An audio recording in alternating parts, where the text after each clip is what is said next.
Hello friends, നിശാഗന്ധിയുടെ നല്ലൊരു വീഡിയോയിലേക്ക് ഏവർക്കും സ്വാഗതം. ക്രീപ്പർ പ്ലാന്റ്സ് ഇഷ്ടമുള്ള ഒരുപാട് പേര് നമുക്കിടയിലുണ്ട്. അപ്പോൾ അവർക്കെല്ലാം വേണ്ടിയിട്ടാണ് കേട്ടോ നമ്മൾ ഇന്നത്തെ ഒരു വീഡിയോ ചെയ്യുന്നത്. അപ്പോൾ കൂടെ പറയട്ടെ, ഇത് നമ്മുടെ സെയിൽ വീഡിയോ ഒന്നല്ല, നമുക്ക് ഈ ചെടിയുടെ ഒരു വീഡിയോ കിട്ടിയപ്പോൾ എടുത്തിട്ട് ചെയ്യുന്നതാണ് കേട്ടോ. സോളനേസിയ കുടുംബത്തിലെ ഒരു പുഷ്പിക്കുന്ന സസ്യമായ സൊളാൻഡ്ര മാക്സിമയാണ് കേട്ടോ ഈ കാണുന്നത്.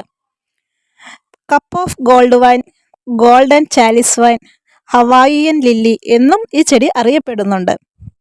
ഇതിന് വളരെ വലിയ മഞ്ഞ പൂക്കളും തിളങ്ങുന്ന ഇലകളൊക്കെയാണ് കാണാൻ കഴിയുന്നത്. ഇത് പലപ്പോഴും ഒരു അലങ്കാര സസ്യമായിട്ട് നട്ടുപിടിപ്പിക്കുന്നുണ്ട്. അതിവേഗം വളരുന്ന 12 മീറ്റർ ഉയരത്തിലൊക്കെ പടർന്നു പിടിക്കുന്ന ഒരു വള്ളിച്ചെടിയാണിത്. ഇത് പലപ്പോഴും കൃഷിയിൽ വീണ്ടും വെട്ടിച്ചുരുക്കിയിട്ട് ചില്ലകളുള്ള കുറ്റിച്ചെടികളിലേക്ക് മാറ്റിയെടുക്കുന്നുണ്ട് കേട്ടോ. ചെടിയുടെ എല്ലാ ഭാഗങ്ങളും വിഷമയമാണ്. ഫണൽ ആകൃതിയിലുള്ള പൂക്കൾ സാധാരണയായിട്ട് ഒറ്റയ്ക്കാണ് കണ്ടുവരുന്നത്. പൂവിടുമ്പോൾ വെളുത്ത നിറമുള്ളതും ഇളം മഞ്ഞ നിറത്തിലുള്ളതുമായ ഈ പൂക്കൾ ഓറഞ്ച് നിറത്തിലേക്ക് പിന്നീട് മാറുന്നു. പൂക്കുഴലിൽ നിന്നും 5 കേസരങ്ങൾ നീണ്ടു നിൽക്കുന്നുണ്ട്.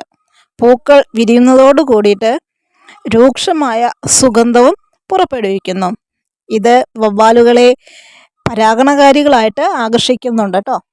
ഇതിപ്പോൾ നമ്മൾ കാണുന്നത് നല്ല വലിയൊരു മരത്തിലേക്ക് പടർന്നു പോയിരിക്കുന്ന ഒരു ചെടിയാണ്.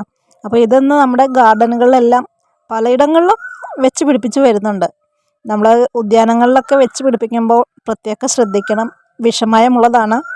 അപ്പോൾ അത്തരം കാര്യങ്ങളൊക്കെ ഒന്ന് എല്ലാവരും പൂക്കളോടുള്ള ഇഷ്ടം മാത്രം നോക്കാതെ അതിൻ്റെ പോസിറ്റീവ് വശങ്ങളും നെഗറ്റീവ് വശങ്ങളൊക്കെ നോക്കി അറിഞ്ഞിട്ട് വേണം കേട്ടോ ഓരോ ചെടികളും നമ്മുടെ ഉദ്യാനങ്ങളിൽ വെച്ച് പിടിപ്പിക്കാനായിട്ട്.